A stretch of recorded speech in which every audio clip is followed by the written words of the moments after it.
Hablaremos en este capítulo sobre el cubismo, una vanguardia artística muy importante a principios del siglo XX que tiene como sus figuras principales a Pablo Picasso, español, y a Georges Braque, francés, que trenzan una muy buena amistad en París, y es justamente en esta ciudad en donde desarrollan casi que conjuntamente este movimiento artístico, por supuesto con influencias del postimpresionismo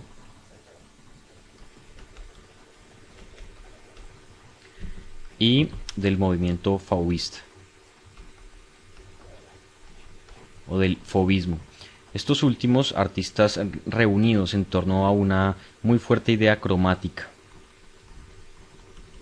a una idea del color, de altos contrastes. Un crítico habló de que las telas de estos artistas parecían telas de fieras, de fops, así que luego fue llamado este movimiento como fauviste.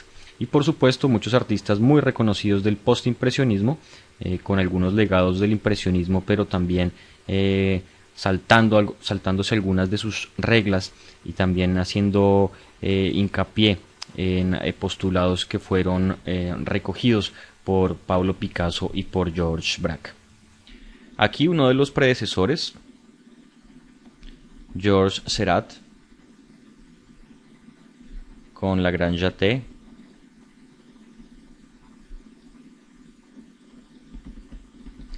un cuadro pintado en el año de 1886, nos trae una técnica que ningún otro desarrolló con tanta maestría, el puntillismo. Si bien no es una corriente artística, sí es una técnica que Georges Seurat supo manejar muy bien y consistía básicamente, como su nombre lo indica, en pintar a través de puntos sucesivos y de, por ejemplo, lograr zonas de color como verdes, realizando justamente una mezcla que él decía que se realizaba en el ojo, en el cerebro, y es que el verde, ya que se compone de azul y amarillo, él simplemente ponía puntitos de azules al lado de puntitos amarillos, y a la distancia el ojo lo que iba a hacer era reunir esa información y leerlo como verde. Y ese es el éxito justamente de muchas de las zonas y de muchos de los tratamientos cromáticos que logró Georges Seurat. Un trabajo bien dispendioso, pero que por supuesto sentó las bases para todo el desarrollo no solo postimpresionista, sino cubista también. Estamos por supuesto ante uno de los cuadros más famosos de la historia del arte, un cuadro de Vincent van Gogh. Estamos ante La Noche Estrellada.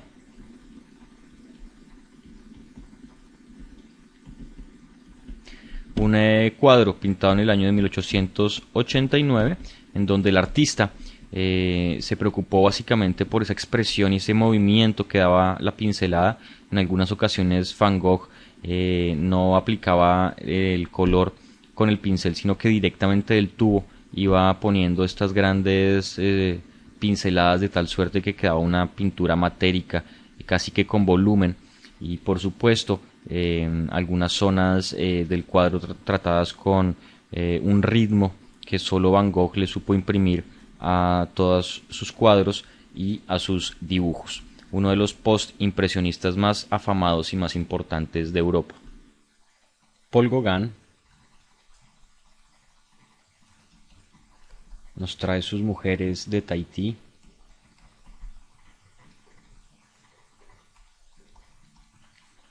Del año 1891. Recordemos que Gauguin fue amigo personal de Van Gogh y por supuesto esta estancia en esta isla del Pacífico le otorgó un brillo y una luminosidad muy interesante a sus telas, así como un cromatismo muy fuerte, otorgándole ese puesto privilegiado dentro de los fauvistas europeos. Paul Cézanne puede considerarse como el precursor real del cubismo, con este cuadro La Montaña Santa Victoria,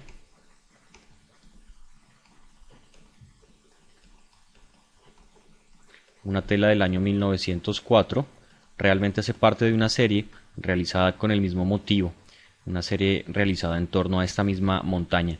Podemos ver cómo el artista trata algunas casas, formaciones rocosas, los árboles, las nubes, de una manera bastante sintética. Y es algún crítico que señala que trató este cuadro y el paisaje como cubos, así que de alguna manera despectiva se refería a que las representaciones de Cézanne de unas casas en particular eran cubos, y es justamente de ahí de donde nace el nombre de ese movimiento posterior que fue el cubismo. Justamente este es el cuadro que rompe con la historia del arte en el siglo XX.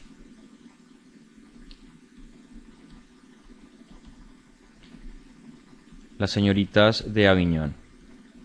Se trata de un cuadro realizado en el año de 1907, por supuesto por Pablo Picasso,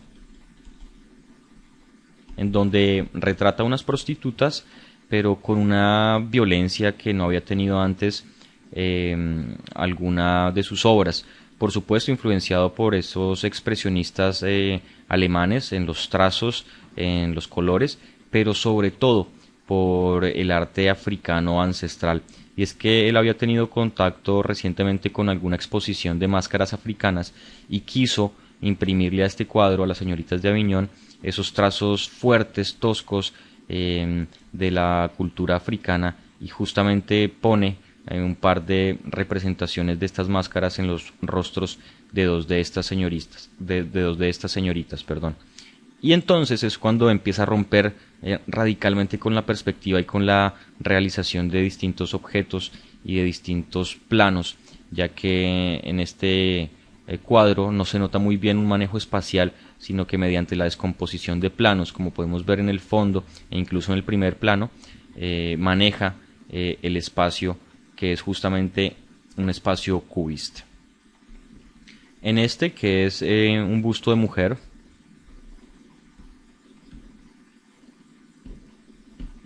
es realmente el retrato de Fernand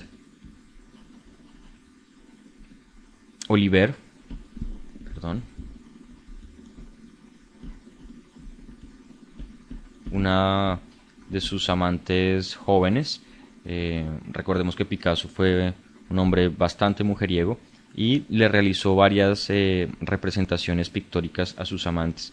Este cuadro, pintado en el año de 1909, muestra justamente esa idea de descomponer algunos planos y de traer al frente otros que están escondidos a la vista. Y es entonces en donde empieza a realizar una serie de trazos bastante fuertes y decididos, que es realmente el comienzo del cubismo analítico, en donde justamente descompone los distintos planos de una figura para verlos en su totalidad. Es la característica primordial de ese cubismo analítico del cual Picasso es el creador. En este retrato de Daniel Henry Kahnweiler del año 1910, Picasso nos trae decididamente su idea de descomponer los planos de la imagen que nos presenta, y es que justamente rompe con toda perspectiva y trae al frente una cantidad de elementos escondidos a simple vista. Podemos ver cómo en ocasiones nos representa partes de la cabeza, por ejemplo, que no podríamos ver si estamos hablando de un retrato hecho en 3/4. Nos trae algunas partes del hombro, del fondo también, la oreja derecha que no podríamos ver mientras estemos viendo la izquierda, en fin, una cantidad de elementos y planos que descompone para traerlos en una especie de desdoblamiento a un solo plano. Hay que tener en cuenta también la paleta cromática de ocres que tanto Picasso como Braque usaron en toda esta etapa del cubismo analítico. En este frutero y frutas, pintado en el año de 1912, nos enseña ya una intención muy distinta, y es esa idea del cubismo sintético. El cubismo sintético, como su nombre bien lo indica, sintetiza las formas y ya no se interesa por descomponer cada uno de los elementos en distintas partes o planos, sino que simplemente empieza no solo a sintetizar las formas, sino a introducir texto y otro tipo de elementos que ya vamos a ver. Así que este cuadro hace parte de ese comienzo del cubismo sintético que caracterizó tanto esta época de la producción de Picasso. Por supuesto, Picasso es uno de los fundadores, si se quiere, del collage, con esta naturaleza muerta, con trenzado de silla, una obra de 1912, en donde realmente introduce un objeto pues de la realidad, y es este espaldar de silla, este trenzado, en donde pinta al óleo sobre él. En algunas ocasiones se pone algún pedazo de periódico, y es realmente una de las primeras obras de collage que se tiene registro. Picasso, por supuesto, uno de los grandes genios del siglo XX. Aquí tenemos a un arlequín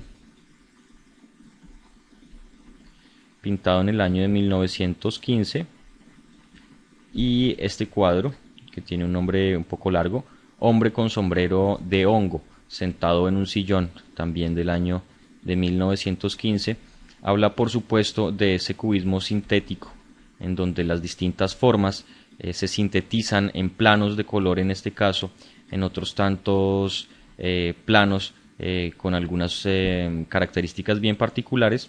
Por supuesto, habla de esa gran evolución del cubismo que tuvo Picasso. Junto también a este señor, George Braque, aquí una de las pinturas de su época temprana. Estamos hablando del puerto de Amberes,